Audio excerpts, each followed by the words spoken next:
Yeah, Campus USA. Yeah.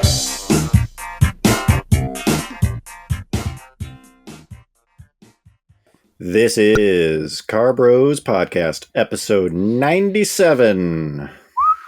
We are back. The big 97. The big 97. We are back after a Finally. hiatus. Yeah. Unannounced hiatus. Yeah. We like to go on hiatus from time to time. Yeah, sometimes you just lose the edge and you got to go on hiatus for a little bit. That's a little something you won't get from other channels. Is hiatuses. Yeah, you never know when we're going to pop back up. Yeah. Always on the edge of your seat. Yeah, there's definitely some tension. Okay. Well, I guess we're back. Speaking of hiatus, we have a Patreon that you should contribute to. They should unsubscribe from right now. Yeah. I don't think there's any. Oh, I did put I was making a pure video for the Porsche GT2 RS, and the owner sold the car. Well, COVID happened. Hey, it's kind of like how when we were making Final Race too. Well, and you were doing one on the. You did one on the Type R too, Garrett's old Type R. Yeah. He also sold.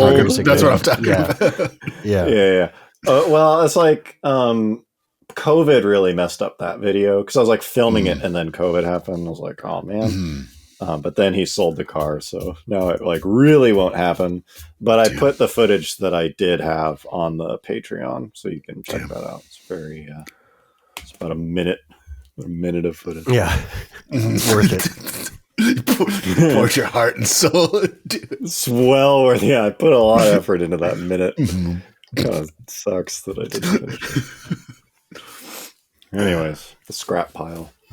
Okay. New, I guess, car news, car updates. Yeah, John can start off since he. All right, I'll start. So he's been in waiting for a while. Yeah.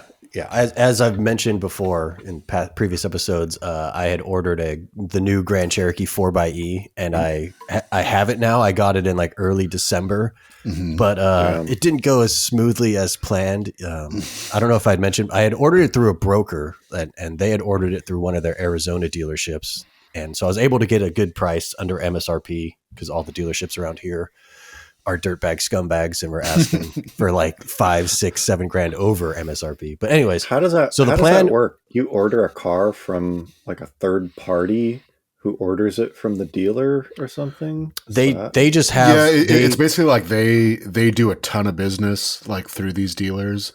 And like they basically just kind of like they kind of act as like the salesman sort of. So you just like bypass any negotiation with the dealer itself. But since like they do such high volume, they can get discounts. Yeah. It's like, especially because they're just doing like orders nowadays on a lot of this stuff. So it's just like they facilitate the order. The price in advance. Blah blah blah. And then you don't have to deal with like reaching out to a bunch of dealers. Yeah. Okay. But yeah, so originally when I had ordered it, like obviously the dealership's in Arizona, so I was like, "Well, can you guys ship it to California?" And they're like, "Yeah, no problem. Like when it comes in, we do all the paperwork, we register it in California for you, and then we just ship it, and you get it in like a week or two, whatever." And I was like, "That's fine. Like, sounds great." And then so about 2 weeks before my car was supposed to arrive at the dealership, I reached out to the broker being like, "Hey, I saw my car shipped, from Detroit, like from the factory. It's on its way to the dealership. How do we set this up?" And they were like, "Oh, it turns out that the dealership that we ordered it from doesn't do out of state shipping. Like they require you to physically go there and sign the paperwork in person." So I'm like, "What the fuck? Like that was not what I thought was going to happen." But I also like how they're like, "Well, you can still have it shipped. You just have to go there and sign it first, and then go home." They were like, they gave me three options or two or three options. One of them was I would fly there, sign all the paperwork, and then fly back to California, and then they would ship it, which would still cost me about like $800. And so I'm like, well, that's kind of pointless because if I'm already there, I might as well drive it back myself. The other option was like I go to the border between California and Arizona, and they would drive the car to the border. And then I would It's sign all the paperwork on the border or something. I would sign all the paperwork on Arizona soil, and then I could, drive it back the rest of the way. I'm like, what the fuck? We did the deal in a truck stop bathroom. Yeah. Well, I don't get why. Is there some law against like them selling? There's not. It's and literally just you this. Count as like a resident if you're like in person or something. It's probably just like one extra form that they have to do, so they don't want to do. Yeah, I'm like 90% sure that this dealership just doesn't want to have to because if you ship it. Like if the dealership ships it, you have to register it to wherever the car is being shipped to. So it's like they would have to do all the paperwork to register it for California themselves. Yeah, that's probably. So and they don't want to do that. I haven't even registered it yet. I have a 90-day. They registered it in Arizona, or like it has an Arizona title, and like I have to wait. Oh, okay. So they sold. So they did technically sell it to like as an Arizona car. Yeah.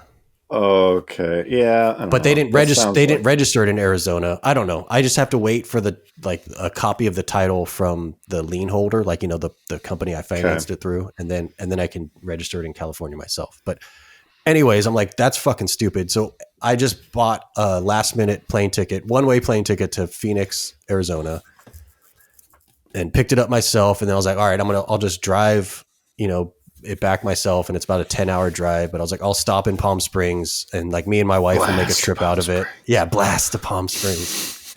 So that was the plan. And I was like, okay, whatever, it's a curveball, but I found the solution. It'll work out. And I wanted to, obviously I was putting down a big down payment, but I needed to finance the rest of it. And I wanted to do it through my local credit union because I had a really good interest rate, like locked in. And I had like a pre-approved letter that said like, I'm pre-approved up to this certain amount at this rate, up to these certain terms, here's all the bank information. Like if you send us, like the dealership just needs to send us the paperwork and we'll like wire over the money immediately or the next business day. And I had called the dealership ahead of time being like, hey, I have this form. Is that fine? And they're like, oh yeah, no problem. It'll be fine. Like if you're pre-approved, we work with credit unions all the time. We could probably look them up in our system, blah, blah, blah. I was like, okay, great. But on the day of, fly in, Uber over to the dealership. Oh, another side note, I asked if they could pick me up from the airport so I didn't have to spend like $40-$50 on an Uber to the dealership. And they were like, oh, we don't do that. Sorry. No. They rolled out the red carpet. Yeah, they really made me feel welcome. Taxi. Yeah. And so it started off great. So yeah, I get to the dealership like right when they opened at like 10 a.m. on a Sunday. And I roll in and like I had a salesman finally assigned to me because the broker did the deal directly with the general manager. So I never actually had like a regular sales guy assigned to me. But anyways, by the time they were like, ask for Josh. And I was like, okay, cool. So I go up there and Josh is waiting there, but he has no fucking idea like what is going on because no one told him anything. Like this was just dropped into Josh's lap. Yeah, it was just literally just like dropped into his lap probably the day before. And so he was just like, oh, what? Oh. And so I had, the price was already negotiated at a certain price, but the MSRP had increased since I ordered it. Mm-hmm. So he immediately just like adjusted the MSRP to the new MSRP, but then the discount stayed the same. So the price increased by like $2,000. And I'm like, that's not like I already negotiated the price. He's like, oh, well, the MSRP went up, so we have to adjust the price. I'm like, what the fuck? Like it already went off, started bad. Showed him the pre-approved letter. He was like, oh, we can't do anything with this. This is a California credit union. We only work with Arizona credit unions. And I was like, what the fuck is going, like, this was already pre-negotiated and everything. I worked through a broker and he was like, oh, we don't even work through brokers. I don't know what you're talking about. We never work with brokers. Damn. Josh sounds like a pro. He's fucking, he was, granted, he looked like he was about 21 years old. And so I was like, pretty fucking he's sweet hungry. being like, yeah. Like there shouldn't even be a salesperson if you like. Exactly. Yeah. Like, it's like, it should just be like, okay, you just go to the like finance office and sign the papers and you fucking leave. Yeah. Like the mobile order pickup at Chipotle. Yeah. Should go through like a right. different... It's like everything was already like figured out. Like, the there's price no need was for a salesperson. person. Yeah. Exactly. And so, but he was like, let me go get one of my finance managers. Maybe they know what's going on. Mm-hmm. They bring out this other kid who looks like maybe he's 22, 23. Mm-hmm. And I don't know how he's a veteran. He's a veteran in the business. Yeah. He's been there for at least 6 months. Mm-hmm. And he doesn't know what the fuck's going on either. And so he was just like, he's like, well, you're financing it through us, right? And I'm like, no, I want to do it through my credit union. He was like, oh, well, I was told that in order to get this good deal, you have to finance it through us. And I was like, well, no one fucking told me that. Like the broker didn't tell me that. And he was like, well, I showed him again the pre-approved letter, and he's like, oh yeah, this is useless to me. This is, I can't do anything with this. This doesn't mean anything to me. Exactly. Tore it up in your face. Yeah, you're in my world now, bitch.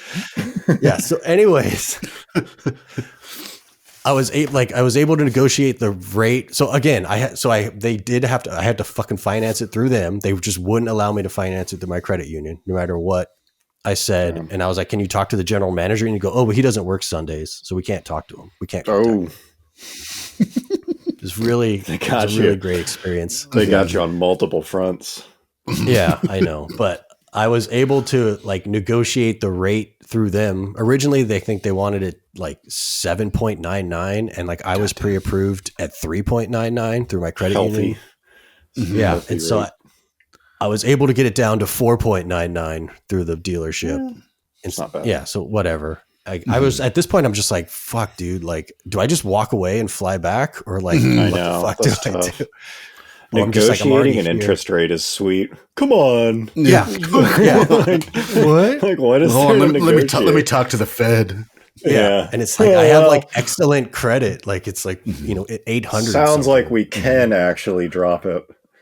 I know. It's just a fucking imaginary number. But so, yeah, but it was pretty fucking sweet. I bought it. Yeah. Oh, and the finance manager was a real fucking treat too. Like he like, so I just like did everything through him, and he was trying to do the like extended warranty bullshit. Like not only just an extended warranty, but like they had additional packages for like free tire rotations and free oil change. And I'm like, I'm never going to fucking come to this dealership again. Like, why would I do this? And he would just make bullshit comments. Like, I'd be like, no, I don't want your extended warranty. And he's like, oh, that's fine. Some people just don't want to save money. And then he gives this fucking bullshit. Oh like, boy. These guys are good. Like Cheshire cat, like smile and like a wink. I'm like, what the fuck is this little some people doing? I know. Yeah. Welcome I'm just to trying the to help you save bro. money. I know. Every end of this process. I got greased up good and bent over. Yeah, they greased you up. They saw you coming. This dude's flying out, so give him every trick in the book. Yeah. So shout out to Auto Nation, North Phoenix, Chrysler, Dodge, Jeep, whatever. What's up, Auto don't Nation? Ever buy a don't ever buy specifically a car from Josh. There. Yeah. Whoever else. Sure, it's listening. Immediately so when I drove off, oh, go ahead. No, I was just gonna say, like, immediately when I left the dealership, I was finally able to like dig through all my emails with the broker and find a phone number to contact them. I was trying to do this while I was there, but I couldn't find. Normally they had like a phone number in their signature, but I couldn't find it in some of them. So I finally found it and called them and like explained what the fuck happened, and they're like, sorry to hear all that. Your experience was bad. They're like, one thing we can do is like 100%, like that price was supposed to be locked in. So the following couple of days, they were able to recontact the general manager and lower the price to the original agreed price, which was like about $2,000 cheaper than what I had driven off with. And so they had to redo all of the paperwork again. And of course I wasn't even in Arizona. So they like, I just virtually signed it. No, you should have fucking done the first time. Exactly. Yeah. I just freaking docu-signed everything, and then they had to redo it all. I was like, why couldn't I have just done this the first fucking time? Yeah. We don't actually care. Well, that was the other bullshit, but we're just a lot more effective in person. I know. Well, they already had their chance to grease you up in person. Yeah, they just want to fucking try to sell all your warranties. There's no more meat on that carcass. There's no sense. It's been bringing him back. Dry. Yeah. It's always just funny to me how like buying a car is like, it doesn't need to be a complex process, but they have kind of like, it's a pretty serious financial decision. It's like probably other besides than buying a house, which like rarely happens, a car is like probably the next most important kind of thing. And the people who shepherd the process are always like new grads. They're just like exactly young dudes, and they clearly work on commissions. The stupidest thing is like that's literally why you use a broker, is to avoid all that. Like that's like the entire purpose of a car broker. It's like I don't want to deal with a fucking like used car or like new car sales, style. So I just want to like bypass it and be like, nope, you just got fed right into the fucking beast. Yeah, right into the machine, right into the sausage maker. It was a real fun day, but I do have it now, and even though that sucked, it was well worth it because I absolutely love it. Like I think it's an awesome car. Like I would say it's besides the the sound of the V8 motor from the SRT Grand Cherokee. Everything else about the car is way better than my old Grand Cherokee. Like, really? Even the like low end torque or something that you would think of. Yeah, you have like instant, it has the actual same torque as the 6.4. It has 470 foot-pounds of torque. And so obviously with the electric motors, it's like instant torque. So like the acceleration like still throws you back into the seat. It's just at the top end where like the gas motor takes over that it's not as... It doesn't pull as hard. But you like punch it on the freeway or something. Are you telling me that this like soy boy hybrid vehicle has exceeded your experience of your like Hemi race? No, I wouldn't say that. No. Like I just mean the interior is like just the interior of the new Grand Cherokee body style is like way more refined, way more new feeling. Like it has like all this technology in it. The seats are more comfortable. The heated and cooling aspect of the seats works way better than the old Grand Cherokee. Okay, so what if I gave you a choice between the old drivetrain and this one, but that like this car just replace the hybrid setup with the 6.4? I mean, since it is my daily driver and like the whole reason I got it basically was because I could just go to and from work in like EV only mode and like not use any gas. I would still pick the 4xe just because it's just way more useful accolades. I mean, the old V8 is great, but it's like I was getting 10 miles to the gallon and it's not like I'm really utilizing all that 475 horsepower. I'm just putting around town. And so I think you heard it here, folks. V8s are done. It's over. It's done. Yeah. The era of the V8 has come to an end. I just think the V8 daily driver is like V8s are great as like a secondary fun car, like what you guys have. But yeah, they're fun. That's not fun. Yeah, like the Jeep SRT is probably like the most like tame V8, like performance V8 experience you can get. Like you're not really gonna like break traction or like fishtail it around a corner or anything. Like you're not gonna like power shift it. It's like a very like tied down V8. Right. I mean, it was fun and it sounded awesome. Like and the exhaust is great, but it's besides that, I wasn't utilizing the full aspect of that V8. So this is just a way nicer vehicle, but that's in the past. It's behind you now. I know. Years of enjoyable ownership. Yeah. Now I'm part of the future in the plug-in hybrid. But I was joking with I had posted something on our Instagram because the Savage Geese had reviewed the Grand Cherokee 4xe about like 2 weeks before I took delivery of mine. They had reviewed like the regular Grand Cherokee before and said they liked it, like it was a really big improvement over the old model. But they pretty much just like shit on the 4xe, like why does this exist? Like the range is so minimal and blah blah blah blah. So I reached out to like a Jack and we were joking around about. You told him to fuck off. Yeah, please pull that review off. That hurt my feelings. I don't. My really wife like is questioning my decision to order this car. Yeah, I'd appreciate if you'd pull that video. Yeah, it's really making me look bad. Do me a solid. Yeah, please. My ego is bruised. I don't like this. Or do another video. With a different outcome. Look, let me come there and explain to you why everything you said doesn't make sense. But And so I also, this is probably like the 20th time I've said this since we started the podcast, but I also got a new car actually just a couple days ago. Whoa! I had whoa! Shocking! Stop the presses. Why didn't we lead with this?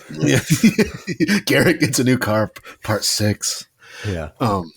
Remember when we had one of the episodes was like Garrett buys a new car, like yeah, like that was like the title. Then we stopped using it. Yeah, something big has happened. It's just kind of assumed that that's happening. Yeah, it's part of the intro commentary. Yeah. So anyway, so like I had my deposit in for the GR Corolla, and like they have finally started like hitting dealers. I think within the last week or so, but it's like just like the very first couple. And like the more I thought about that car, like there's two. We've talked about it before, but there's like two main models. There's the core version and then the circuit version. And the Mashimoto. Oh yeah, the Marizo. Which like I don't even like talk about that because it's so. They're making like, 6 of them. Yeah, pretty much. Well, that's a whole nother thing. But anyway, so like there's the core version. Like mechanically they're identical, but so like the entry one is the core, and it's just like the more like I looked at it, I was just like, why are they like cheaping out so bad?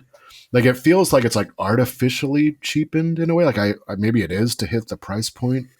And it was just like the car is still going to be like $40,000, and I was just like, I don't know. It just feels like they're like cutting back on it unnecessarily. Yeah, where like the nicer one is like $3,000 or $4,000 more, and it looks main difference? Beyond it's nicer seats. I mean, it has all the packages, but most of the core ones are coming with those anyways. This is not the LSPs, nicer seats. It's not the limited slips. It's got the limited slips are standard.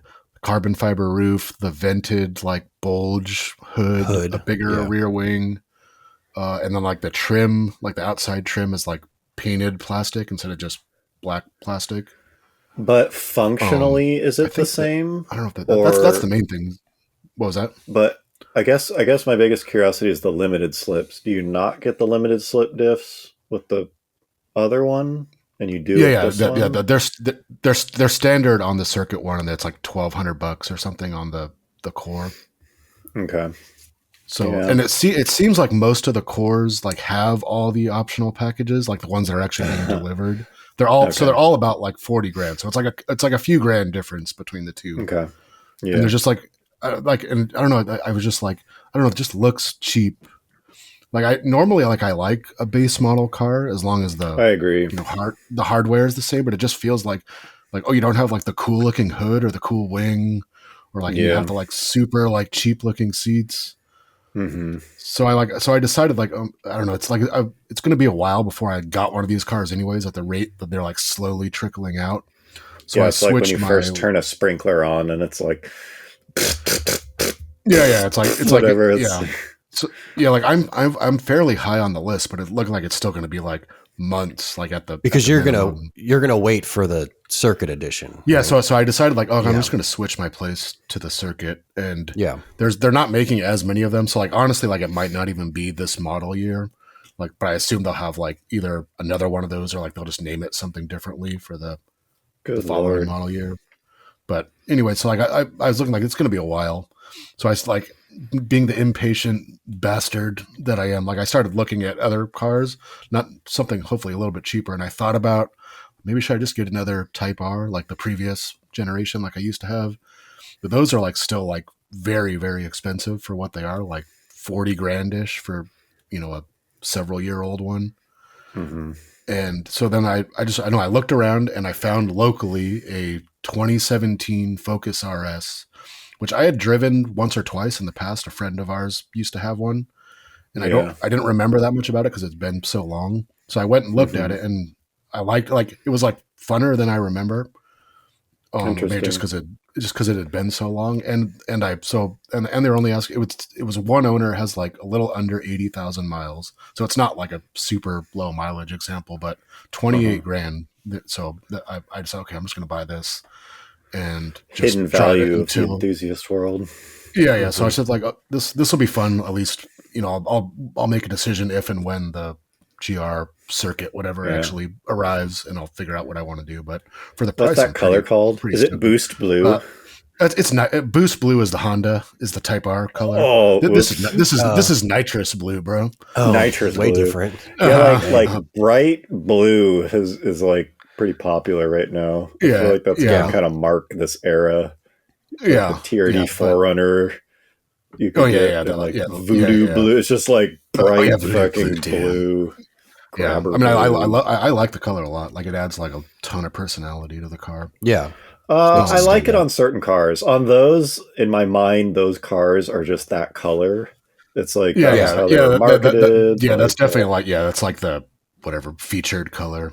Yeah, that's like the color. Other vehicles, I'll put it on there. And I'm just like, that just looks kind of dumb. I don't know. Yeah, like, if it's on like a Rav4 or something. Yeah, it's I feel like we talked about this before. Color. Yeah, like it has to be like a smaller, like a really vibrant color like that works really well on like small hatchbacks. But I agree, but sometimes it's just like the model for whatever reason. It'll just work. A certain color will just work with a certain car, and they usually market it because like they know it's like, yep, this fucking like works, right. This body. But yeah, I really thought like, and I guess this goes to your point, John. But like the 4Runner, the TRD Pro 4Runner, that's that bright blue, just looks so fucking dumb to me. Like it's like it's like so too much. Bright. And you just see it from across the parking lot. It's just like, I got the Pro. Like it just looks like there's my car. I think it'll look cool in like 20 years when it's like, it's one of those old. Yeah, but it just looks like I had to overpay for the blue one. It's like so loud. It's just like such a dumb look. I do activities. I'm gonna go camping. Yeah, camping in the Pro. I feel like we should mention. I want to tell the story of how when you were contemplating getting an older Type R, Garrett, you like had one transferred from the. Oh yeah. The CarMax had one, and I like had it transferred to the store, and I was gonna go look at it. Like they said, like it had arrived, and then I went to check on it, and they were like, "Oh, it's in a service right now because like the seat frame is broken." And I was like, what the fuck? I could just totally picture like someone like what Coyne did is like this guy like money shifted it. Yeah, he like money shifted it and just fucking broke the seat bracket like right before turns out trading the seat bracket and the shift forks the motor mounts, the shift linkage, and the seat bracket was broken. But other than that, this thing's clean. It's just weird, like, but it seems like a weird thing to like go out. Like, oh yeah, it's a very weird thing to go out. It is. Yeah. So that like kind of raised some red flags about the car.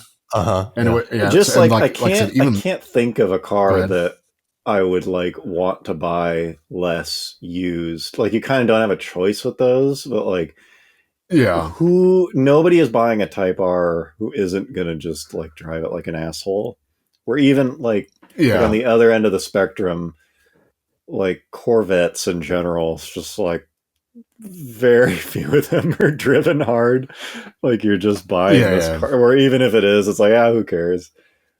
Or like, right. Something about a Type R, it's like, God damn it, I just know this thing was fucking I mean, at some point you just have to. I mean, there's not really an alternative, I guess. No, except for if you're not buying a new one. But so I mean, the RS is. I feel like it's one of those cars. Like it was like very big, like when it came out for like a short time, and then like everyone comes like, oh, it rides too rough or something. Right. I don't think it was that. Yeah, it was like a flash in the pan, kind of. Yeah, I think it was just the Type R made so there just wasn't enough like hype in the room for more than one car. Yeah, because I thought it was like, I don't think it's the stiffness. I mean, I'm sure that was a common complaint, and people also say like dealers killed it. Like the markups. Even though dealers did the same thing with the Honda. Yeah. I think certain cars just become sexy or don't, and it's like if you were just without knowing anything, if you drove both the Focus RS and the Type R, you'd be like, yeah, they're like both cool, but the just amount of like hype and street cred that Honda ended up getting, it's like, people just really buy things based and whatever hype it has stuck around. Or it's like you get a Focus RS, it's like, how many people will I actually think those will end up being those will kind of come back. Yeah, I mean, the thing that I like about it, and that I also like about because I also like sort of considered maybe an STI, like a 19 or 20 STI, like the last STIs. And I think like in the case of both of them, it's like if there's not gonna be another one like where the Type R just like everyone just kind of flocked to the new one now. Yeah. Where like these, like if you want it, like that's what it is. Like it's like the last of to use the cliche. It's like the last of like the Ford. This is the last. Yeah, well, truly, it's the only. Yeah. The Omni GLH. Because I heard I think they're going to even like stop making the Focus in Europe too soon. So, I don't think there's going to be another one. Interesting. Damn, you've got one of the last. That's what drew me to it. No, I would say the car is like, it's not as good as the Type R, but I'd say it's funner, like in a around town setting. Mm-hmm. Or that's interesting. Like on like a mountain road or something. Like the Type R was definitely better on the track, I would say. But this is more like just like get in and screw around. If you have it next time I'm down there, I'd love to drive it again because I drove that, I think the same one we're thinking of.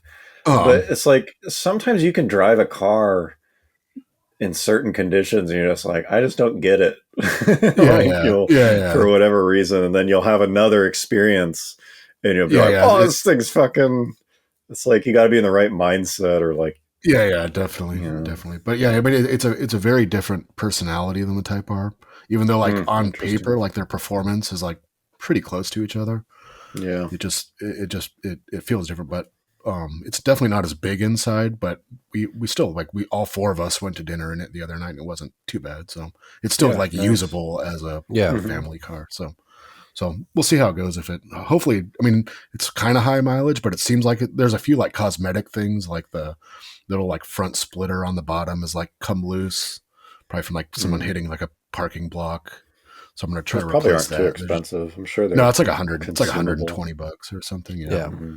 So I mean, there's a couple little things, but for being 5 years old, it seems to be pretty solid. So sweet. And so we'll see how it goes. If the GR ever shows up, then I'll make a decision. Yeah, I don't really have any. They asked me if I had any car news. Mm-hmm. Some big news. Yeah, big news. So, but one thing I did do, I put new tires on the M5. The Camry got a tune-up. Yeah, the Camry has an oil change. Oh no, I covered that last time. Oh yeah, I know. Sway bar end links. Well, it's almost been long enough that it's ready for another one. Yeah. But the M5, when I got it, the rear tires were worn out, and that was like 10 years ago. But I'm just such a cheap bastard that like it's basically like kneaded tires, like the what's it called, the belt, the steel belt. Yeah, the belt, the like steel was showing on like the inside edge of the rear. Raw steel. Yeah. I was like, it's like fine, I don't care. I don't drive in the rain or anything. Yeah, I was going to say. I finally gave in. Yeah, I put Pilot Sport tires on it. And when I know it's like the best tires, and then like immediately like I went to, you're not supposed to drive summer tires below 40 degrees, and he was like, yeah, come by, and it was like 36 outside, and I was immediately like, well, this is like, why the fuck did I put so fucking dumb? I should have put all seasons on it. Damn. But whatever. So anyways, I took it to America's Tire, which I didn't realize this. America's Tire bought Tire Rack. That's pretty recent, I think. Yeah, I think it's pretty recent, and so which is awesome. Like I can't think of a more like positive. It's so weird, but two brands that I have a more like positive kind of experience with it for such a niche like thing, like tires. It's like Tire Rack's amazing, and they kind of like always have been, and America's Tire is like awesome. It sort of always has been, but they're just tires. It's like such a small part of the like car thing, but it's like tires settled. Anyways, just like a funny thing when I made the manager put the tires on because I was like, I don't want any damage on these tires. Well, you just can't replace those rims. Yeah. Like, even if they did damage them, it's like you can't get them from BMW. and they're not even that nice. Like, they have curb rash on them and stuff. It's like making a big deal. And so anyways, the manager like puts them on. He does a really nice job. But he's like, yeah, I could like barely get that rear tire off. It was like so, it's like, it was like hard as plastic. He's like, I could like, he was like, I had to like, just gonna have to chisel it off. He's like, I had to like destroy it getting it off. It's like, yeah, it needed time. It's been a while. Just transform the cars, and it's crazy how much different it drives with the new tires. But I thought it was funny. He was like, it's pretty obvious that it was like well overdue by like years for tires. They're 2012 date codes. Damn. On the tires. And then the other thing, I took the Vette to get the brake fluid flushed. I was going to do it myself, but I'm lazy. And so I took it to this place again, making this huge stink about like them not damaging it, jacking it up. I'm like the worst customer, I swear, because I'm in there with these like $30,000 cars, fucking like demanding the highest like, experience. Yeah, yeah. Like, who's your most experienced? Do you have anyone better that you could? Yeah, like who's not gonna? It's like, and you know, it's fine. They did a good job. But so I dropped the Vette off, and they're like, yeah, it's gonna be a few hours, so you know, you probably don't want to hang around. I was like, all right, I guess I'll just Uber. And they're like, oh, we can give you a ride home. Like, you know, that's something we do. And in my mind, it was like, oh, it's going to be like a shuttle. You know, they've got the dumb little like shop car. And they're like, Jim will give you a ride home when he's off the phone. This is like huge dude, this big old fucking like Santa Claus looking dude. Yeah, Jim. He's like, I'll give you a ride home. So like walking around the counter. He's like, which one's your keys? And he gets my key off the hook, and it was like I was gonna drive myself home in the Vette, and then he drive it back. No, yeah, no. Like, you don't fucking. Yeah, no. Think so. Yeah, it's like, I don't think so. You're not fucking driving my car like. Across I'll town, just Uber. Yeah. It's like $9 to Uber. Yeah, he's like, I guess I could just. He's like, well, I guess we use my car. It's just like, I mean, it made sense, I guess, if you're just like dropping off your Civic. That still seems kind of weird, though. I think it was weird. Yeah, it's weird. It's weird no matter what. That seems weird even for a normal car. Yeah. Yeah, like. Okay, like just go drive, but especially in the Vette, it's like you're not. You would think, like, just from a liability standpoint for the business, they wouldn't want that. Like, I know, unnecessarily, like employees driving customer cars. But he was like, "Oh, I wasn't actually looking forward to it either." So he tried to. Oh no, I didn't want to. Yeah, I bet you're not. I don't even like Corvettes. I'm always worried about them driving my cars. Like when I took the M5 to have the coolant flushed, and it was just some kind of like, you know, mechanic in town, and he was like, "Okay, I'm gonna like go drive it now to like make sure test." Doesn't leak. Yeah, I was like, stuff, which I kind of want to be like, dude, like I don't care, like you're not driving it. And the dude was gone for like 20 minutes, and he was like, I couldn't get the thermostat to open up or so. He's like, I'll let it sit and then I'll drive it again. I was like, no, you're not. Yeah. Maybe I need to drive it harder. Yeah. He's like, I need to go for another. Like, no, you're not fucking joyriding around. Anyways, that was a long way to say I don't really have any car updates other than general maintenance I put on. Okay, so let's dive into the podcast here. Now for real. Let's get into the meat. Let's get into the meat of this. New car news. Just a little bit of new car news. I'm sure you've heard by now, but there's a new Z06. You may or may not be aware. Yeah, it's great. Like that, it's awesome. I hope that it's reliable. I'm just waiting for the first, you know, engine like, failure. Yeah, or it's like it's coming. You know, it's coming. Where it's like these things fucking like lift the heads, like the head gaskets. You know, it's a weird engine. Cranks are a little weak. It's GM, so I'm just waiting for like spun bearings. Like these. I hope they don't. That'd be amazing if they don't. But you know, the GT350 was like that, where it's like, well, they're like rattling themselves apart. Like, okay, so much for that. The thing that is kind of bothering me about it, though, the only complaint I have, and it's not really the car, is just like the amount of just YouTubers, like the immediate, just like first Z06 in the and then like straight pipe my Z06, just immediately this car quarter mile, where it's like multiple people have them now, and multiple people are like straight piping them, attention whoring, and then just like immediate attention whoring with this car. Yeah. It's like, oh god, like I don't know, kind of like because I think it's a little bit coordinated. I think it's part of the marketing budget essentially is for GM to like allocate influencers to be able to not discounted, but like get access to them quickly at MSRP. Yeah. Get them out. Yeah. And so just immediately it's like, okay, I see what you're doing, but do you realize you're kind of just like this tool for GM now? Like, new Z06, like first Z06 in the country.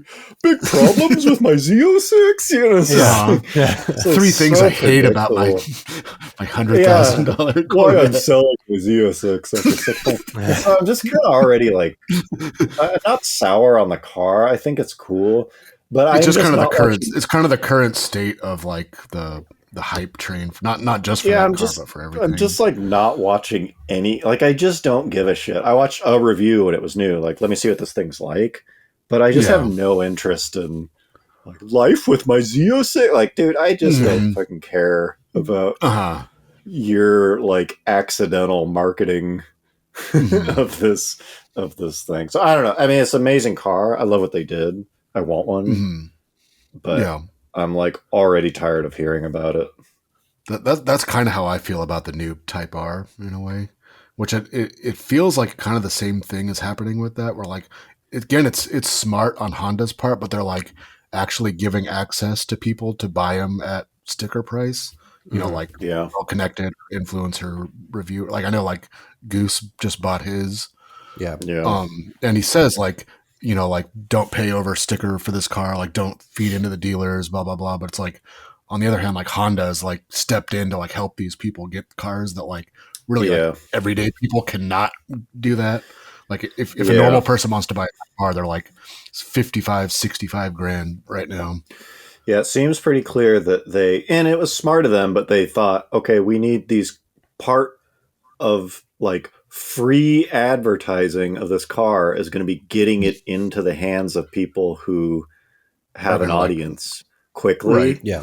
And are going to talk about it. And so like, let's kind of make space for them to do that, but which would be fine, except that the environment is like no normal person can buy this thing. It's just like this weird, because I casually like not shopped around, but like inquired about a couple of new Type R's that like their dealers have them now. Not a lot of them, but they do have them. And like just some like very brief, like just like how much are you asking for the car? They're like $15,000 to $20,000 over the like already fairly substantial like $44,000 sticker price. It's just like kind of absurd pricing for a hatchback. Yeah, I guess I'm like it's not. You know, it's not really a fair criticism, but all of this, what I would consider well-placed anger about the situation for consumers who are like, okay, I guess I like can't buy this thing that I want.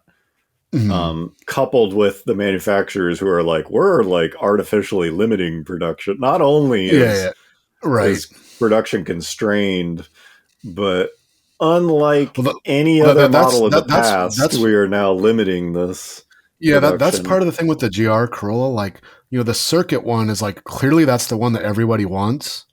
Like most people would pay the extra, whatever, $3 or $4 grand that it cost over the regular one.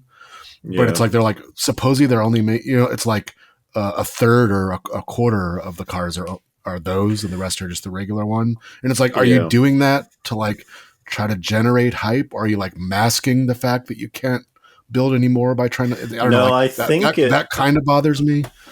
I mean, we don't know the answer. We are speculating. Right, yeah. But my Yeah. strong suspicion is it's done on purpose as a marketing tool.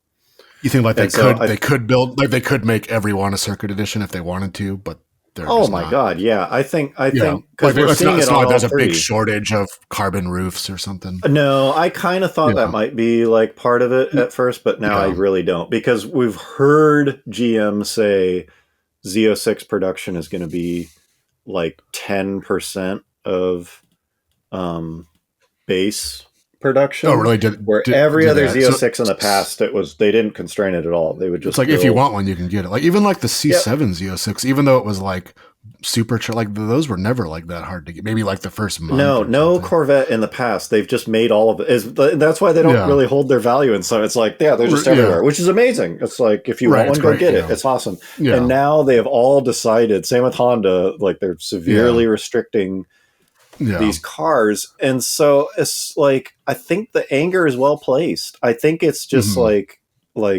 it's kind of a bitch move. Like they're doing it to hype the brand, but at the same time, it like essentially hurts the consumer.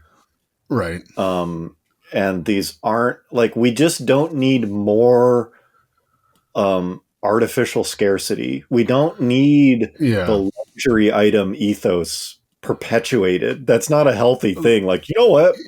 We could move the Type R into like a luxury item. Like that's not that's not good for anybody other than like your. Yeah, that's not helpful. That's actually like a really like bad thing to do. And so I think that people's kind of anger is well placed beyond just like, oh, I want this thing and I can't get it. The fact that they're like saying they're doing these things, like Toyota said they were artificially limiting Corolla production. We want this to be exclusive. It's like, fuck off. Like, well, the worst thing is, like, honestly, I would be sort of okay with it if it was like Apple or, you know, like a direct sales thing where it's like, okay, like we're going to drop some of these on like, you know, whatever, like January 15th, like go onto our website and like get in line or whatever. Like that would at least be sort of understandable. But this just purely feeds into the fucking dealer market. Like you have third parties selling your cars. And like the more you talk about this thing being limited, it just like fucking fuels the fire. Cause like there's nothing more that a sales manager wants to say than like, this is a very special, like hard to find car. Yeah. And that's why like we're and so the thing that I like even less than is that now on top of all that, you have YouTubers who have been given access to these cars. Talking about how naturally talking about how awesome it is. Yeah. And so it's like, on one hand, it's like, you know what? They're just trying to make a living. Like this is their job that they've chosen. Sorry, on the same, one more thing that I also just about the GR Corolla is like, I don't know if you guys have noticed, but like Toyota is like blitzing fucking ads for that thing, like everywhere, like paid like banner ads. It's like, you can't buy a car. Like they're like trickling into dealers and everyone. Like, I don't know what, like, is someone going to see that ad and then like, oh, let me go talk to my dealer, see if they got one. That's what I mean. It's like offensive where now you have these YouTubers who I don't think they think of themselves as doing it, but it's like, you're now part of the problem, you know, like you're now like, oh, I got to get a Type R because that's what's going to, you know, people are excited about it. But it's like, you can't buy them. And so let me just give the disclaimer that like I would like if someone said like you can buy a Type R at MSRP right now, I would like certainly do it because I like the car a lot. Of course we would. All three of these cars, if we had the means, a Z06, a GR Corolla, and a Type R, I'd have all three in the garage. And so it's like you have finally made cars that basically don't pull any punches. You know, it's like okay, finally we've got like you know, there's basically no downside to any of these cars. It's not like, well, but the looks. You're like, well, but the, you know, still like a dumb overhead valve, you know, old design. It's like everything is good about them. And now they decide to like limit production. Why? To like build hype. It's just like, it's pretty, unless there's something I'm missing, I would say it is like bordering on, you know, it's within such a tight kind of nonsense product. So like people need Type R's to get to work, but at the same time, I'd say like it's bordering on unforgivable. It's basically something that makes me think less of GM, Honda, and Toyota specifically for doing this, or at least whoever's informing this decision to do this. It's just like, nope, like fucked up. Whoever's doing this decision, like fuck off, nothing cool about it. And exactly what you're saying. It's like these new ads where it's like the Corollas, the like wild child, the first ever. It's like, dude, fucking like go down to your dealer and check it out and maybe buy it. You can't do it. Like you're not gonna be able to do that for like a couple years. Mac actually for the first time really made me kind of lose respect for Toyota. It's such a like minor, and it's so funny because their whole reason for doing this is to build brand hype, and it's turning a lot of people off. It's like, well, fuck, like, eat a dick. I'll go look at Hyundai now. Seriously, I'll go buy a used Focus RS. Yeah, like fuck it. You're just putting such a bad taste in people's mouths. So, anyways, great cars, but I don't know. It's like every step of the way has been bad. I think I don't know if part of it feels like since the pandemic there definitely has been this kind of like stupid, like it kind of applies to everything. This kind of like gotta have it, like can you like resell this, like is it limited, blah blah blah, and like it's happening like in different hobby stuff, and it almost feels like they're sort of like trying to get in on that. Like this isn't just like a good car, it's an exclusive car. Everything, I think, because like NFTs and shit like that. I think because money, the main thing the pandemic like fucked with was our perception. Adding a bunch of money into this. Because immediately it was like, don't go to work. And just that thought, which is like, and also like outside of like. Well, do you remember like before the pandemic, everything was like, don't spend money on things, like spend money on experiences, like like go to concerts trips. And go traveling. Like don't buy a car. And then like in the pandemic, it's like, no, buy these collectibles. Not only should you buy collectibles, but things are going up in value. It's just everything. Like the number one kind of job growth, just the mentality has been, it really kind of like perverse, like distorted forms of investing, and like heavy air quotes on investing, where it's like everything's collectible, like every aspect of life can and could be. I've talked to you guys about this. Like I'm like a whatever diecast. Like I buy a lot of like Hot Wheels and shit like that.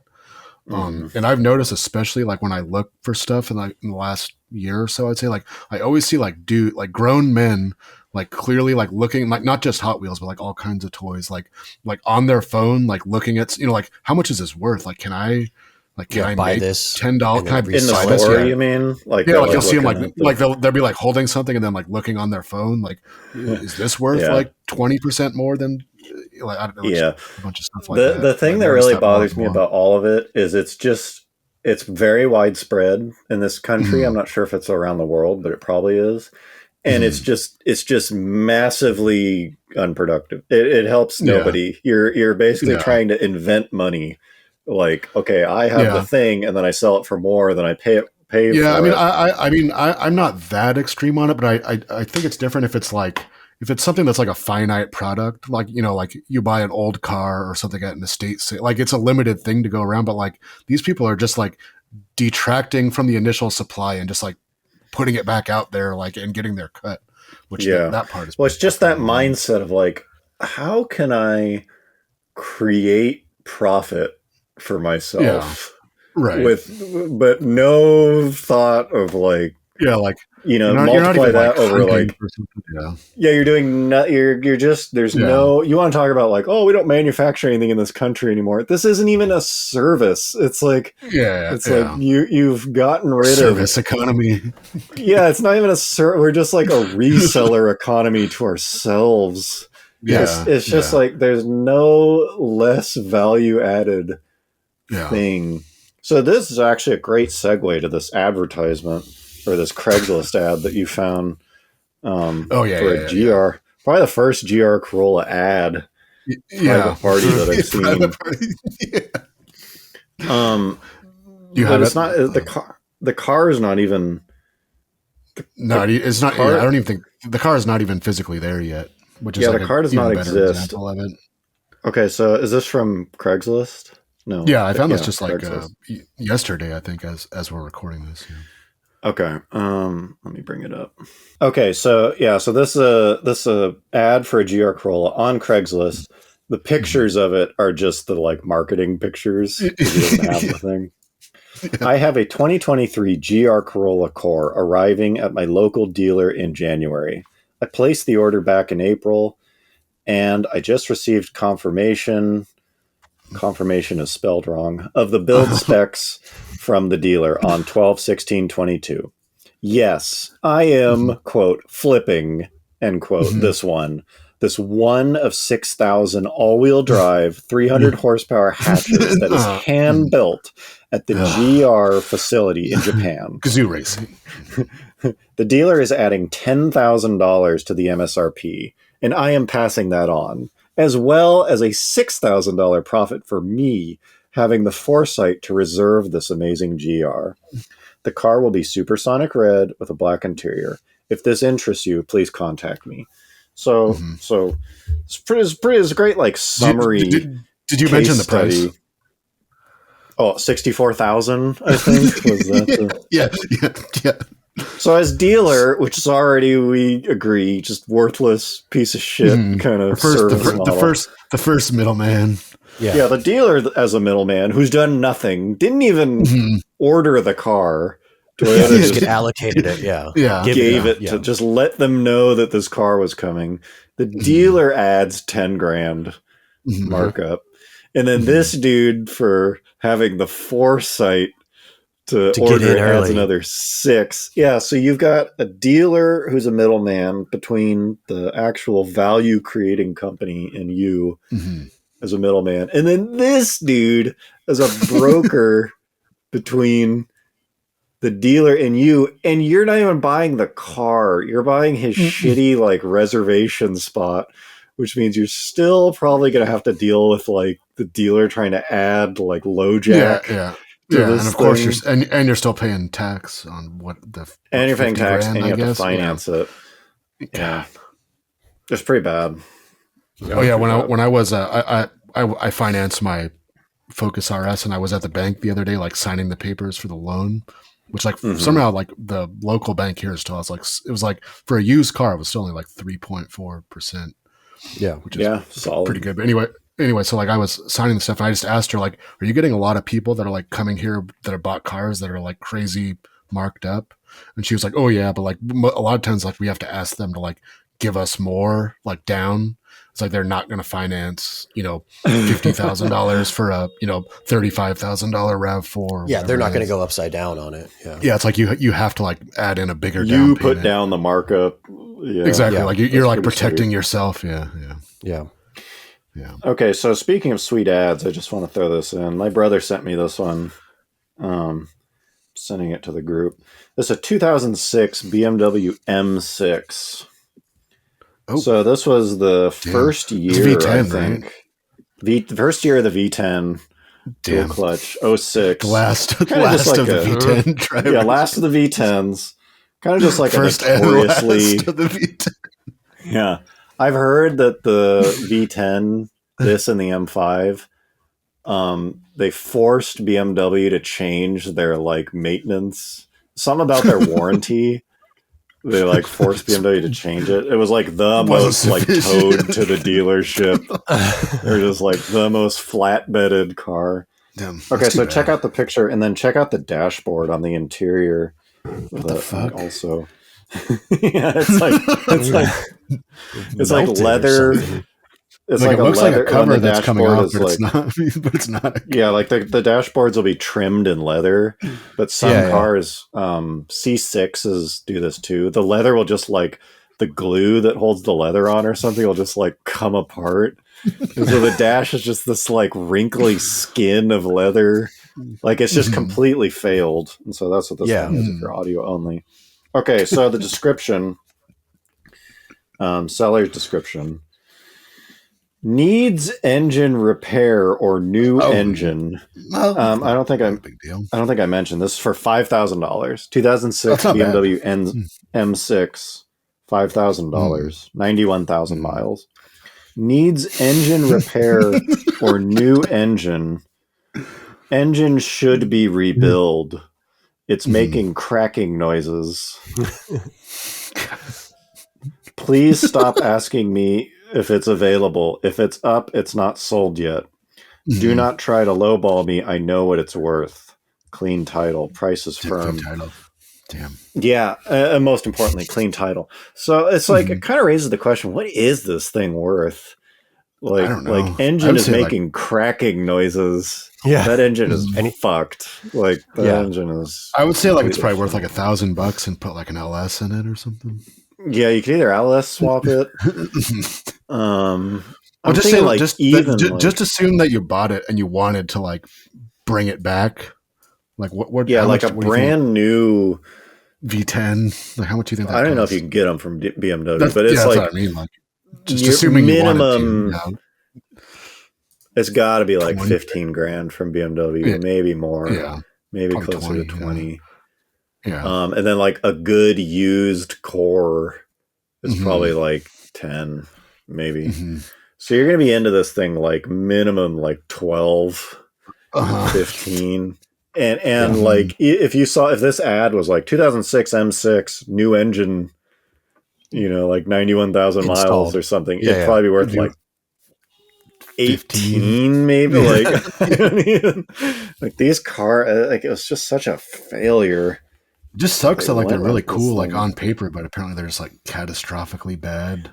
Yeah, I have never this and the C6 Z06 with the LS7 issues. Both of these cars I want badly for them to come to a Cars and Coffee and like rev it and like do a burnout leaving, but I don't want to own either of them. Like I want to see someone else. At least the Vette is like a relatively easy and like well-traveled road if something does go wrong. Like except those motors are that motor from you can't buy it from Chevy anymore. That motor was 20 grand. There's not like a fix for it that you can just do this. You can preventatively have the heads or something. It's the valve guides. I think fix is to pull the heads and have a shop put different valve guides in. I think that fixes it. That fixes the head issue at least. Yeah. The good thing is when these cars get older, like people figure out the issues. Like I think these M5s, you're supposed to do the rod bearings and the throttle actuators. And it's like, that's mostly what goes wrong. It's like it's still some like pretty deep stuff to do though. But then, even with the it's still like tearing the motor open. The heads are probably gonna be like $5,000 in it. But you end up with the motors are awesome. They're sweet and they sound cool. I just don't. I'm just really against owning a thing that in any way is like a time bomb. Yeah, like this thing that's supposed to be a toy that ends up like costing you money. That's like not cool. Yeah. Anyways, M6 still available. I just clicked on it. Yeah, check it out. I have one thing that I just added on here when John was talking about his or when you were asking John about his Jeep, like if he'd take the same drivetrain truck with his old motor. Like it just reminded me like a couple days before I bought the RS, I went and test drove a new Civic Si. The 11th generation, which is like they're pretty much like about the same price as I paid for the 5-year-old Focus RS.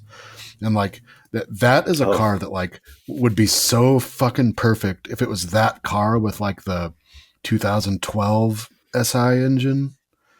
Really? That car would be like unimaginably fucking cool. Because like the car itself is like great. Like it's super nice inside. Just like the motor is just like so fucking boring in that car. Really? It's the same speed, I think. It's just probably the way it gets there. It's just like a very boring, lame way to like make the same or less power as like a car from 10. It just feels like very artificial. Like I don't know. I mean, I guess it's all liter turbo.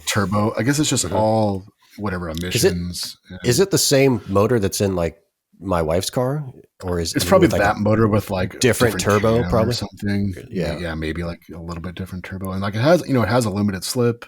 Like the shifter, like the car itself is great. Just the motor is just set. It's like the motor is like the least impressive thing about the car. Where Honda the used way to be it like pulls, or what? Like what about it? It's just like there's nothing distinct about it at all. Like it has like just the kind of like artificial like stereo noise. It like, makes power. It's not fast. Like they probably do 0 to 60 in like 6.9. Like it's not fast.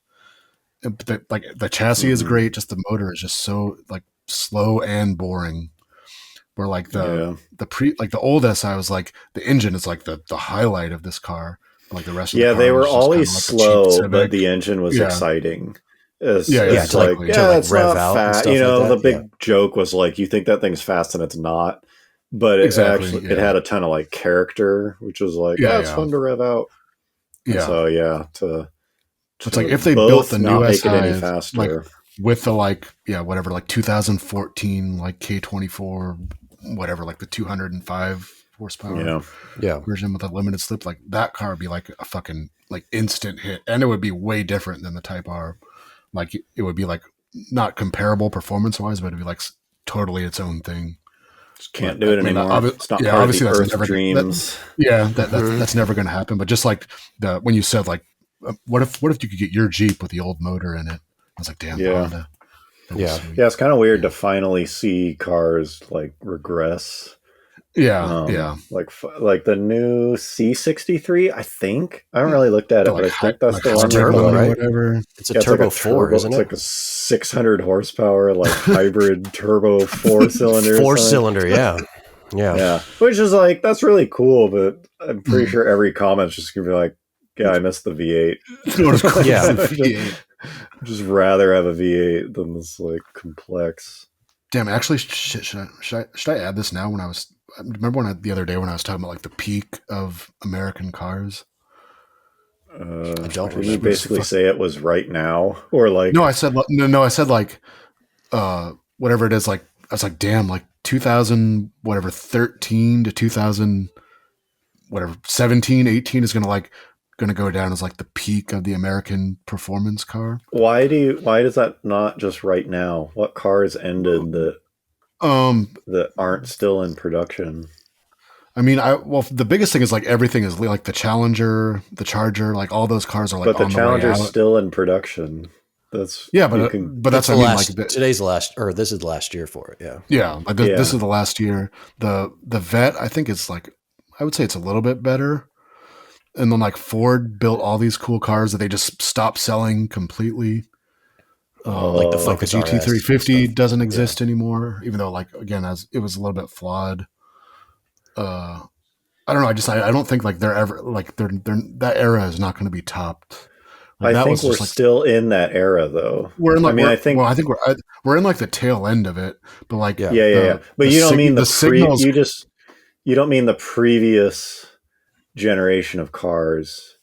Well, I just mean like in like 2017 or whatever, like you had access to all of them. Yeah, and they were all like kind of in their prime. And now like Dodge is like, no, we're not going to build V8s anymore. We just can't do it. But this is literally basically this generation was the peak, is what you're saying. Like we're like on the downslope now. Yes. Well, I think that's like why people are. I think that's a very relevant complaint. That's what people are. Just buying anything gas powered immediately, which is in good condition. Yeah. A 10,000 mile like Mercury Grand Marquis. I mean, just anything that's like good condition. Yeah, just being like bought up. Because whatever this next wave is. This is the last of the gasoline. It's just the last of the anything. God, that still bothers me. I'm so glad I mentioned that. This is the last of the... Yeah, I don't know. I think like I just kind of look back fondly on that. I don't know what it is about it, but it's just like now like I think just now everything is framed like what we just talked about. Like this is the end. Like like these things are on the way out. Like if you want a fucking scat pack, like you better buy it now because like they're going all battery powered next time. Like back then, like it was just like damn, we're fucking living in it. Mm-hmm. Yep. Well, it's been the ramp up to the peak since like I'd say 2012, maybe 2011. Yeah. It's like the, like the Camaro, like the Camaro was fucking awesome. Then I mean, like it's like you can still get one, but it's like no, the Camaro is just like it's done after we move these last ones, like it's done. Like you can get like the Camaro fucking maybe there'll be an electric Camaro in a couple years. Yeah, it's the end. I don't know. I was just getting kind of bummed out thinking about that. Last call, boys. Well, this is also, I mean, speaking of that, this is the last year of the Hellcat. Yeah, that's what I mean. Yeah, but in 2017, you were like, "Damn, fucking Hellcat, man!" Yeah, this thing's awesome. I mean, I think I don't know. No, we can't build Hellcats anymore. No, I think it's time though. Like, I just don't really see where because look at the next Mustang. Yeah, that car to me feels like part of the downward slope, even though it is. Well, it's just kind of clear that like there's not much that they can do. Yeah, like, but that's what I mean. It's like it is maxed out. It's not that it's a peak because it's like okay, you just can't really make a much better from here. Yeah, I don't think. I mean, what would they do? Like the Hellcat. I mean, I think the Dodge, like there was definitely a place for Dodge to do like a next gen like Challenger that was because that thing's so heavy. It was like a little bit like lighter, a little bit smaller, like same basic engines, just like a modernized platform instead of like a platform from 06 or whatever those things come from. Yeah. I mean, there was definitely room there.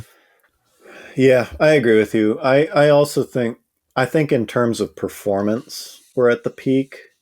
Mm-hmm. But like basically every cool car from this era is like undrivable on the street performance wise. The high end stuff, GT350, Hellcat, Z06. I mean, you name it, you're fucking going to jail if you wind out second gear. Yeah, that is one of the things I like about the RS. Like I feel like that kind of that level is like kind of perfect for like it's fast, but you can still like wind it out like pretty good on the road. Yeah. Like you're like, oh, this thing's quick. But you're not going to be like, holy, okay, that's enough. Like, slow it down. That's enough. Please stop. Yeah, I think from a collectability standpoint, this current stuff will always be kind of revered. Like, Hellcats. Hellcat is different because those actually are pretty fun, like 0 to 40. Yeah. It's a pretty good, like, mess around car. But I just they don't have, like, super high grip or anything. Yeah. Yeah, I don't know. I just, like, same with, like, GT350. They're so exciting on paper. Yeah. But it's like this car to be good. Mm-hmm. This car is good because it's got these like hyper sticky tires.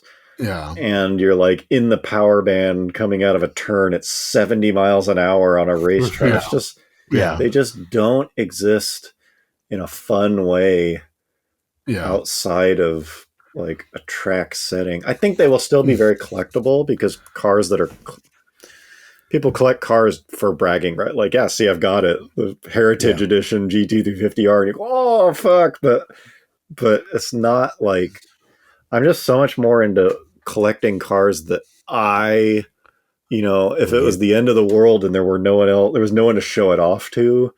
Yeah. It's fun to just like drive. I'm just more of an influencer type, so yeah. I just can't imagine like a new GT500. Like, let's just like start it up and like go for a little fun trip, like 700 horsepower, and like this 10 speed. I mean, you just okay. I'm doing 120. Yeah. You just couldn't use it anywhere. Yeah. So I don't know, but they are cool. I mean, they're awesome. They're like awesome cars.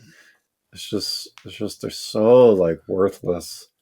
for, normal use. I don't know. But yeah, I mean, I agree with you. This is a crazy peak. Yeah. Well, I mean, especially like if you look at Ford, it was like they have like you can go into a Ford dealer and there's like 3 different fucking like hot hatches that you could choose from, like and the Mustang and the peak. I mean, they really the GT. Although I will say that I think like at least for the American automakers, they've definitely gone like in a much more like off-road direction in the past 5 years, 3 or 4 years.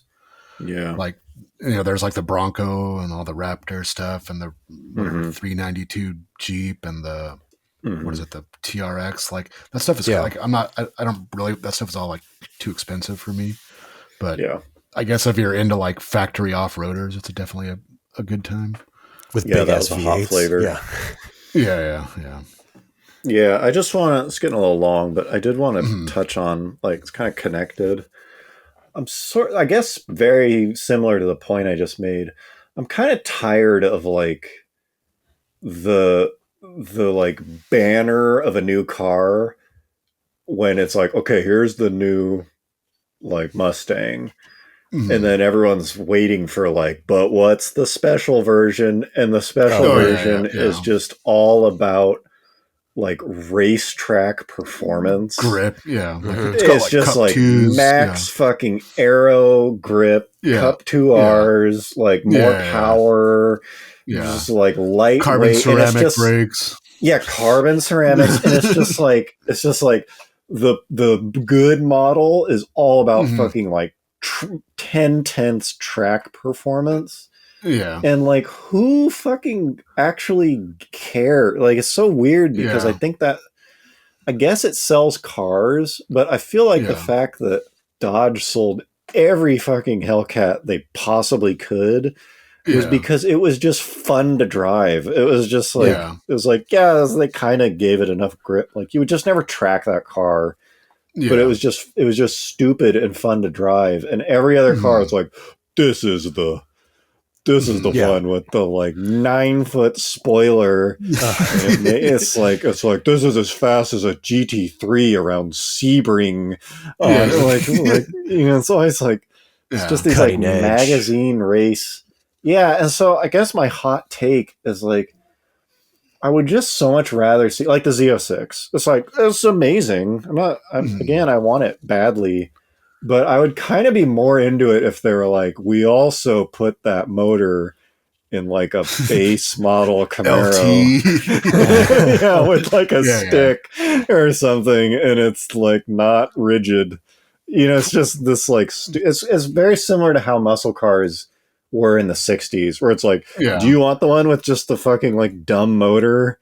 It's like stripes, clearly this thing like is just for fucking around on the boulevard. This is like clearly just to like flex on some dude at a stoplight. Do you want the hood tag, or do you want the one with the like moves when you rev huge fucking scoops and stuff? They were just all about fun.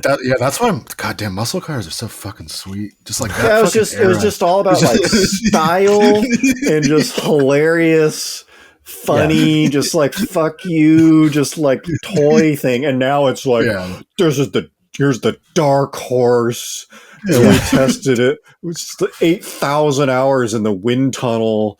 And dark horse is there more than one dark horse, or am I just? I don't know, but I just like I'm just tired of like the peak of the like model lineup being the like hyper fucking track focused. Like, you can't even drive this thing on the street. It's so fucking dangerous unless the tires are, like, boiling hot. It's just like, this thing's as fast as a McLaren around Hockenheim.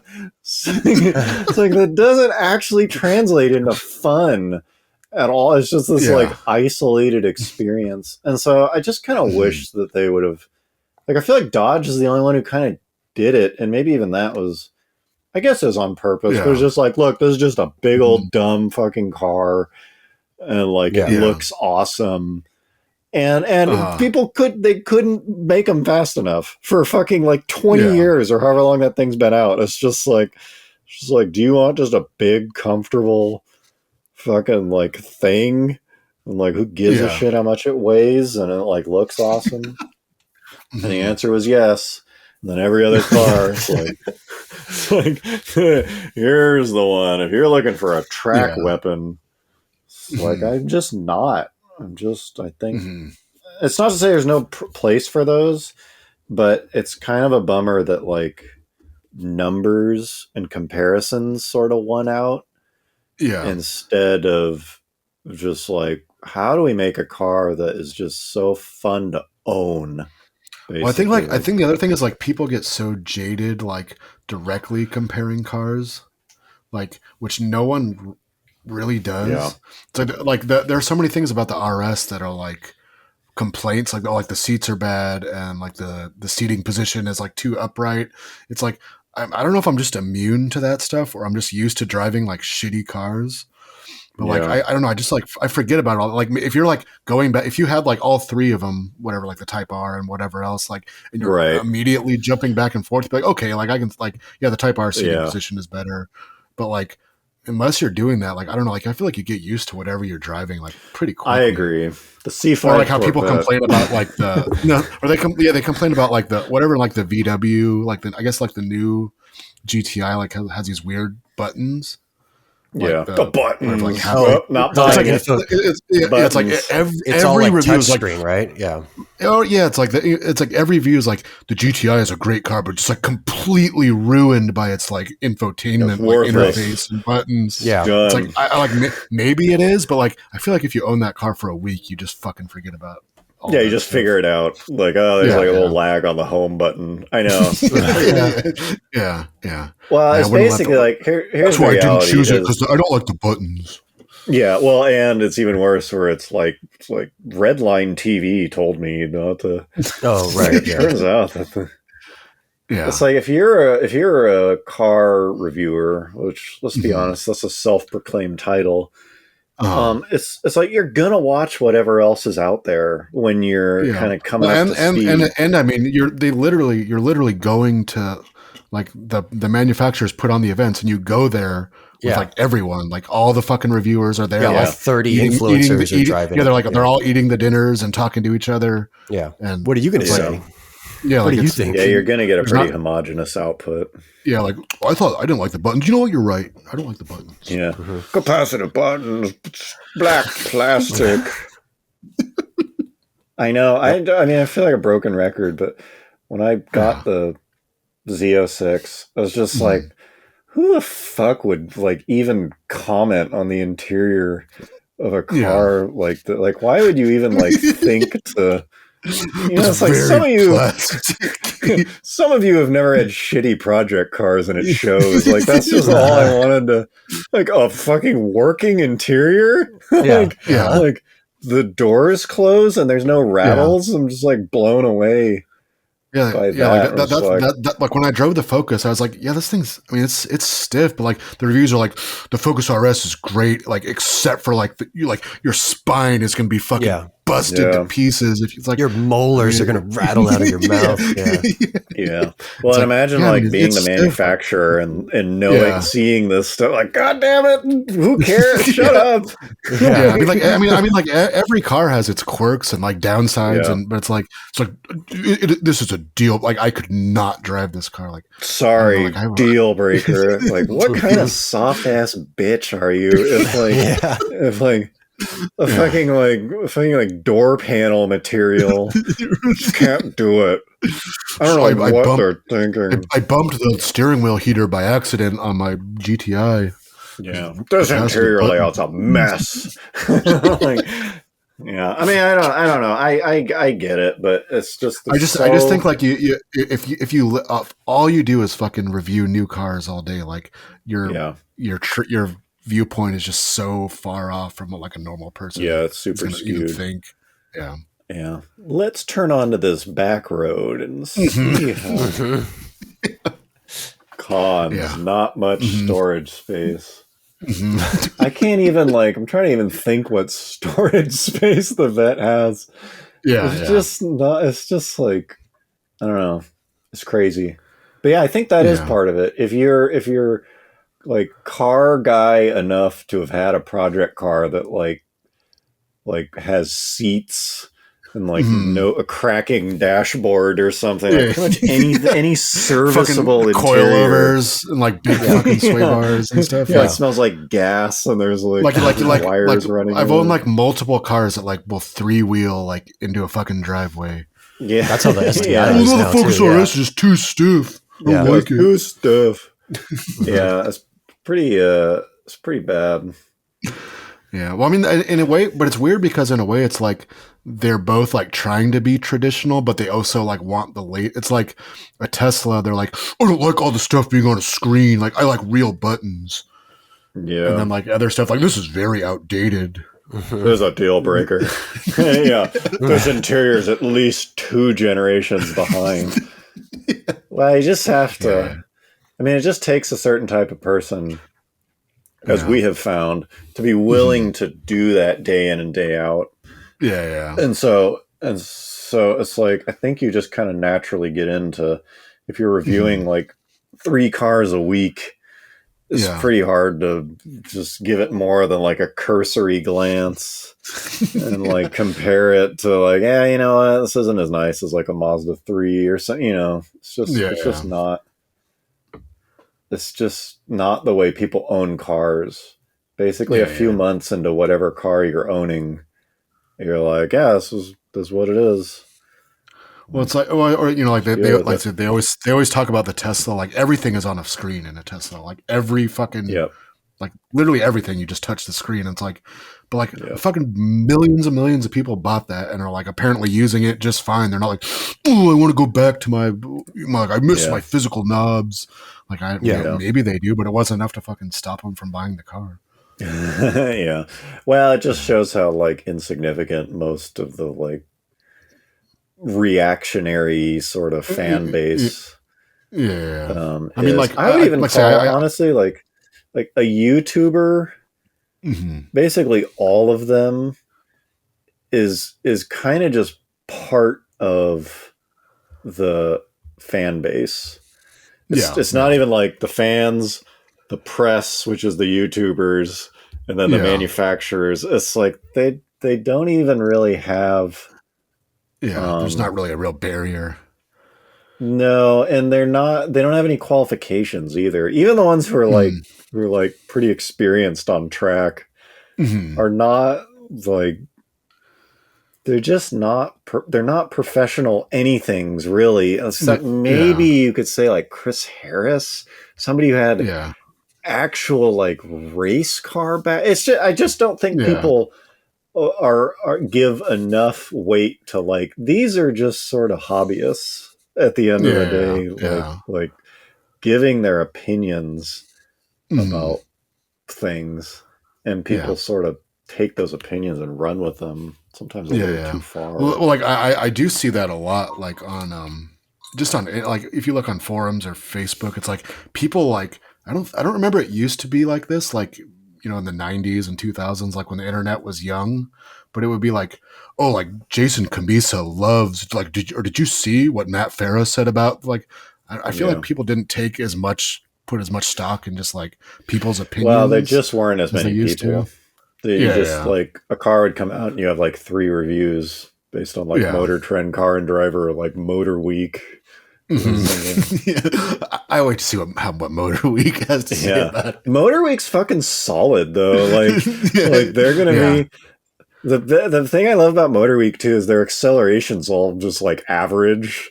It'll be a car where it's like it'll be like the stick shift version. People are getting like 4.2 seconds, and Motor Week will be like 5.5. It's like wheel spin was hard to manage. We were able to get like a quarter mile of 14 seconds, and the manufacturer's claiming like 12.5. It's just like regular kind of. It's like they pack so much in. Like interior room was ample. It's like they just show the guy in the car. Like, man, draw your own fucking conclusion. Like you can see how the shift lever operation when he takes it through all the gears. Yeah, they definitely have aged well. I feel like it's pretty sweet. That show also cracks me up because what's the guy's name? Jim Davis. Yeah. He's never like the one in the car. It's always some like intern. He's like doing the modeling.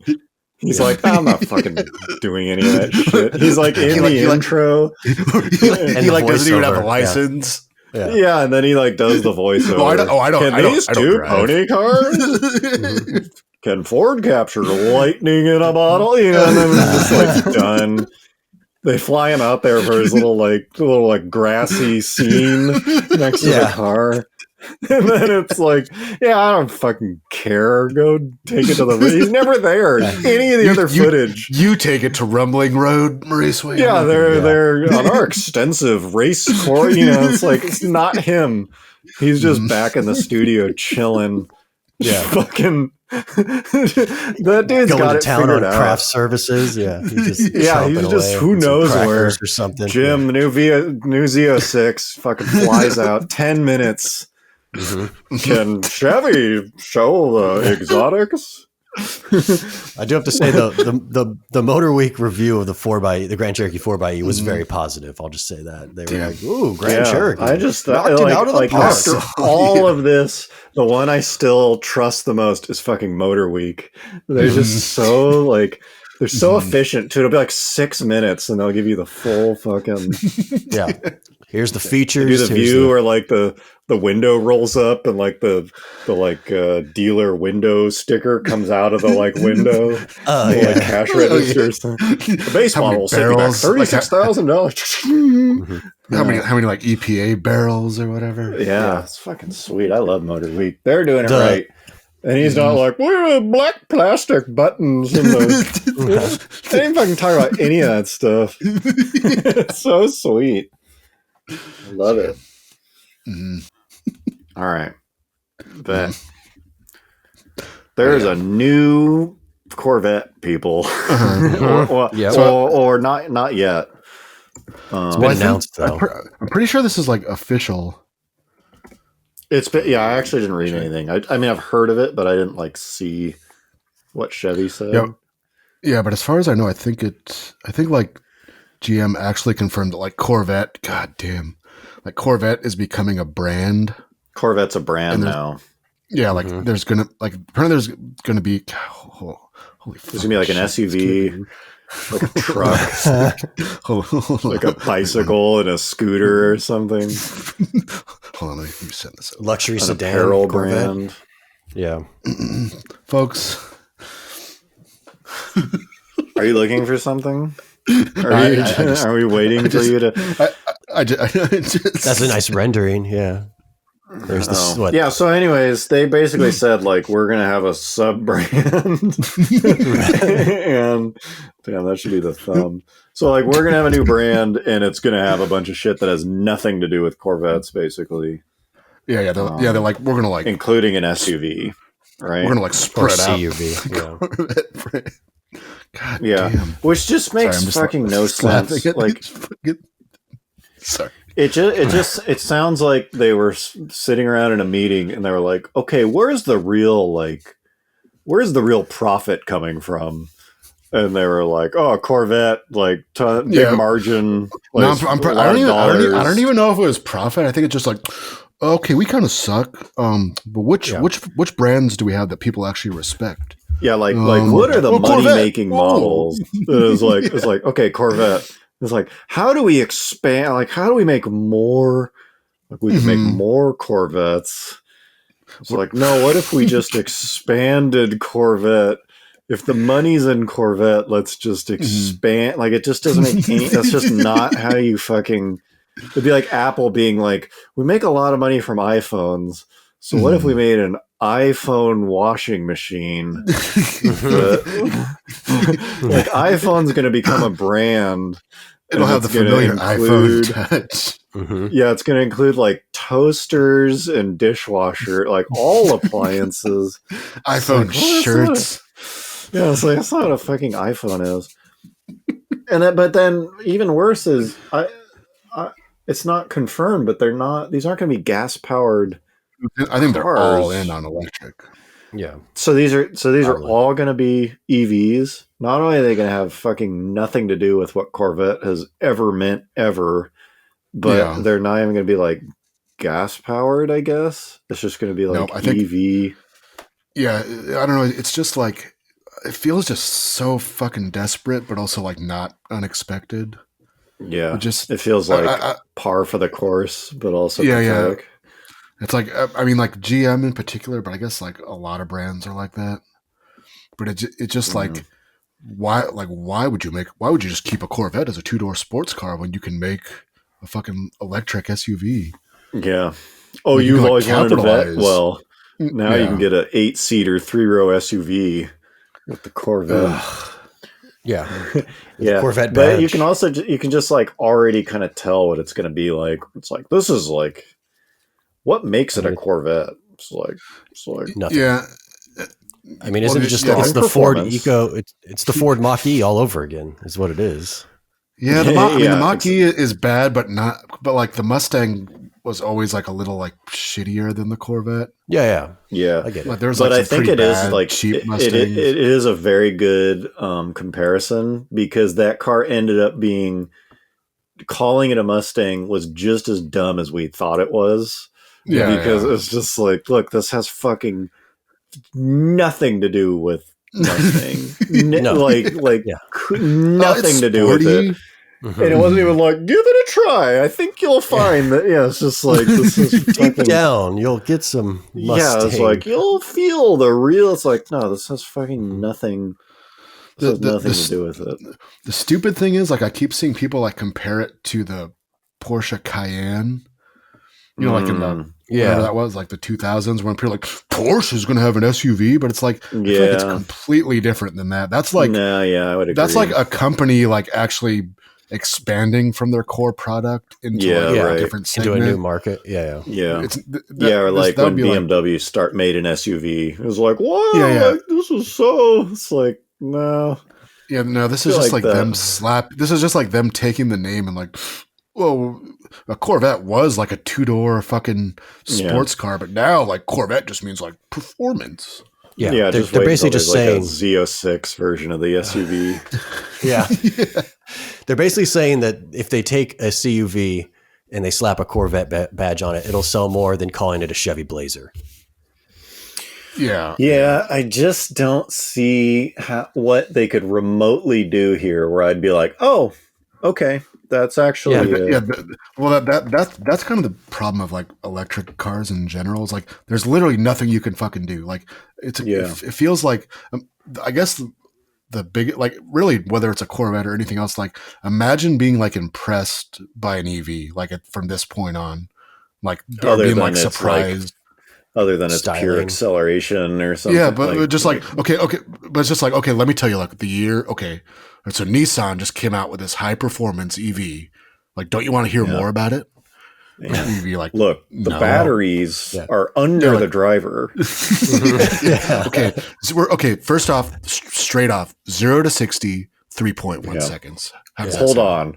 If you're questioning whether this thing's a Corvette or not, some of you might be on the fence about whether to call this new SUV a Corvette. And let me tell you, once you see these acceleration figures, I think there will be no doubt left in anybody's mind.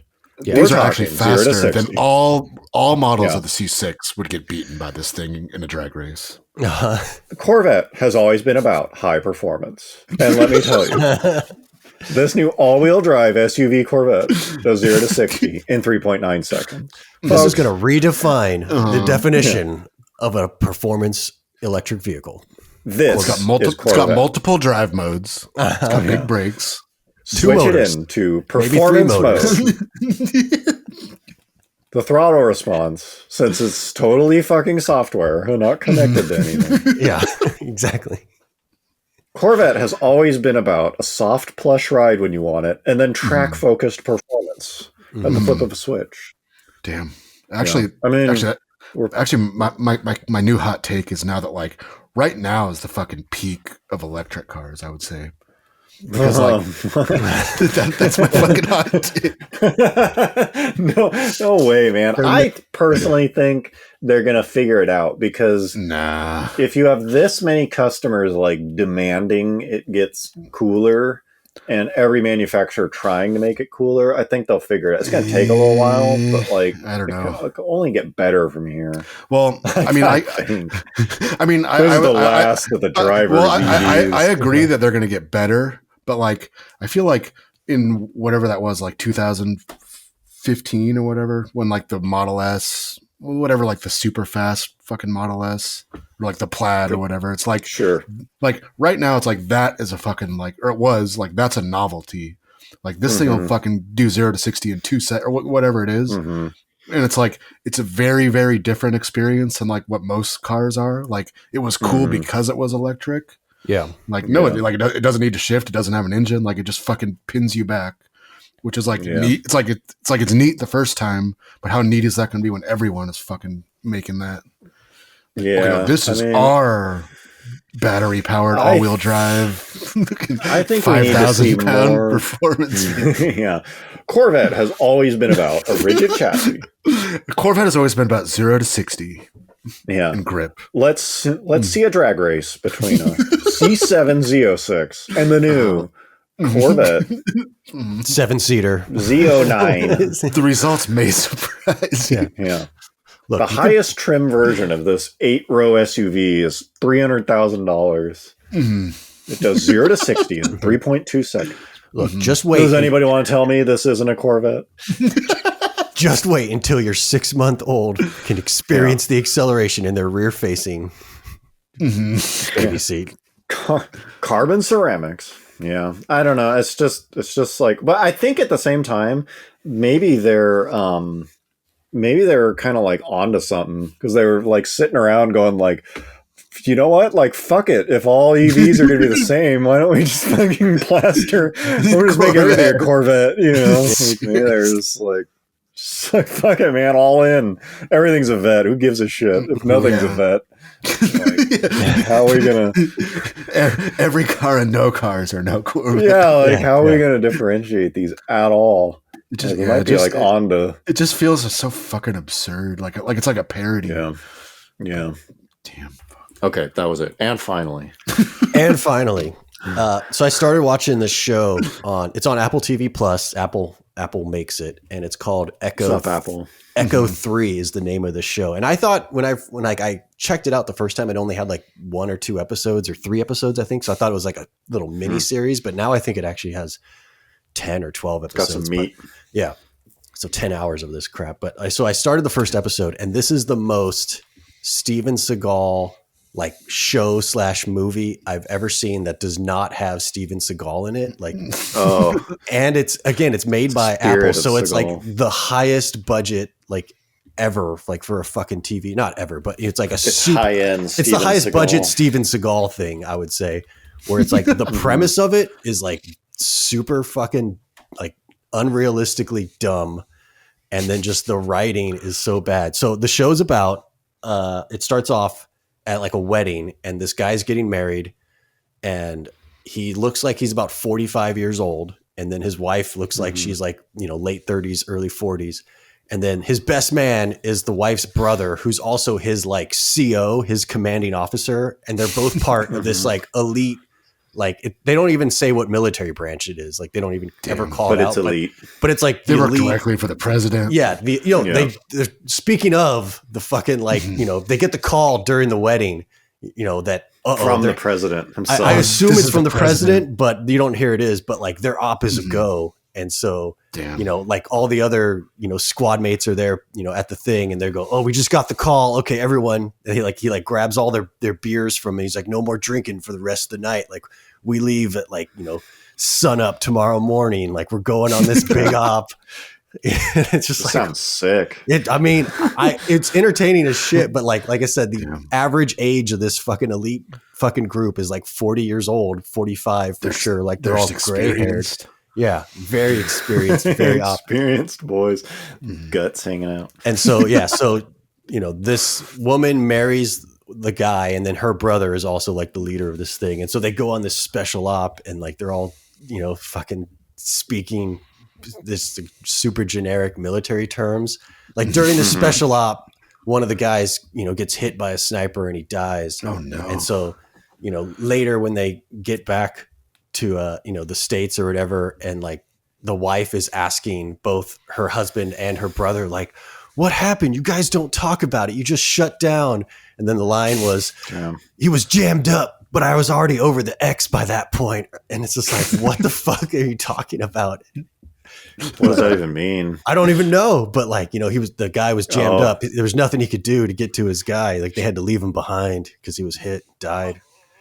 Oh, they like left their buddy behind. Yeah, he was like shot and like died, and they like couldn't get him out because he was jammed up. Yeah, they say the word jammed up multiple times during that thing, and then at one point the brother says to his sister, he's like, "Watch your six." Like when he's like leaving, like saying goodbye and like hugging, he goes, "You watch your six," and she's like, "All right, I will." Like she takes it very seriously. Damn, but it's like a military show. Yeah, like the premise is written by people who don't know or who like aren't in the military. Yeah, now that Steven Seagal isn't making movies anymore, they just moved over to make this thing. But yeah, another point is another thing I thought was funny is the husband is like a senator's son, and so they're very well off and wealthy. And at one point, they get into an argument, the husband and wife, and he calls the wife's family like white trash, like you guys are just white trash. And her, her being white trash is she's like one of the most well-respected scientists in her field. And like at one point she's giving this like TED talk, like, speech in front of this huge audience. And it's like, how the fuck is she white trash when she's a fucking like doctor, scientist? Doesn't have any political connections, I guess, or something like that. But yeah, so she just white trash. So she has to go to like, I forgot what country it is, like Colombia or Costa Rica or something to do research. And at some point she gets kidnapped, and held hostage for ransom. And bro, you're really giving a lot of this plot. This is all in the trailer, bro. This is all in the first episode, bro. This first episode. Like this is the buildup of the first episode. And you're really selling it. And so they like, they try to get their government permission to go after her, with the squad, but they can't get government. They're like, no, it's too risky. And so just the husband and the brother go in by themselves to try to rescue his wife and his sister. That's the premise of the show.